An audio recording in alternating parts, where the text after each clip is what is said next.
નમસ્કાર મિત્રો, સૌરાષ્ટ્રના સથવારે ચેનલમાં તમામ મિત્રોનું હાર્દિક સ્વાગત છે। હું નિલેશ વાલાણી અને આજના વિડીયોની અંદર વાત કરીશું ખેડૂત મિત્રો માટેના બે મહત્ત્વના પ્રશ્નોના જવાબ।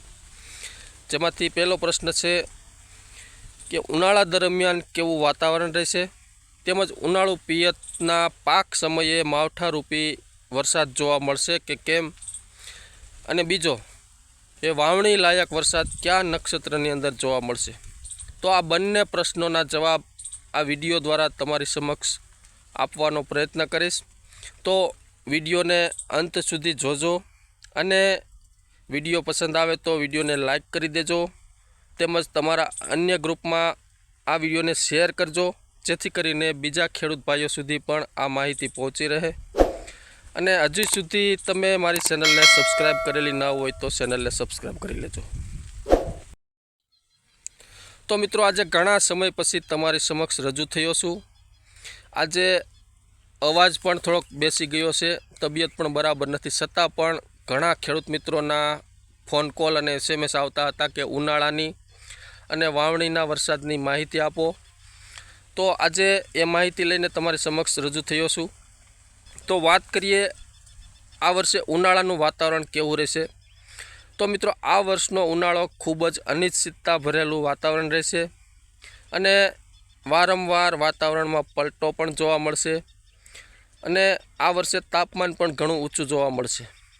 એપ્રિલ મહિનાના એન્ડમાં માવઠાની શક્યતાઓ રહેલી છે। મે મહિનાની વાત કરીએ તો મે મહિનાના વધુ દિવસો વાદળછાયું વાતાવરણ જોવા મળશે અને 20 મે બાદ થંડરસ્ટોર્મ એક્ટિવિટીના વરસાદ જોવા મળશે।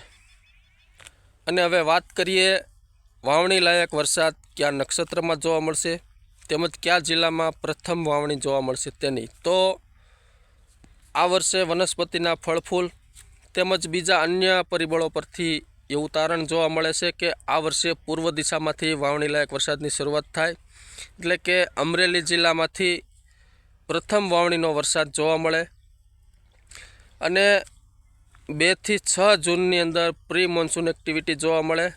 ત્યારબાદ આ વર્ષે હાથીયાનો પણ કોલ આપેલો છે, એટલે કે મૃગશીર્ષ નક્ષત્રની અંદર વાવણી લાયક વરસાદ જોવા મળે। મૃગશીર્ષ નક્ષત્રની અંદર તારીખ 10 થી 18 જૂનમાં વાવણીનો પ્રથમ રાઉન્ડ જોવા મળશે।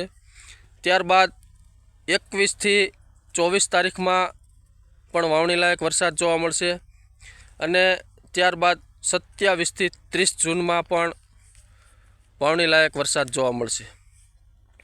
તો મિત્રો, આ હતી ઉનાળાની માહિતી અને વાવણી લાયક વરસાદની માહિતી। તો ફરી મળીશું એક નવા વિડીયો સાથે, નવી માહિતી સાથે। ત્યાં સુધી રજા આપશો। જય દ્વારકાધીશ।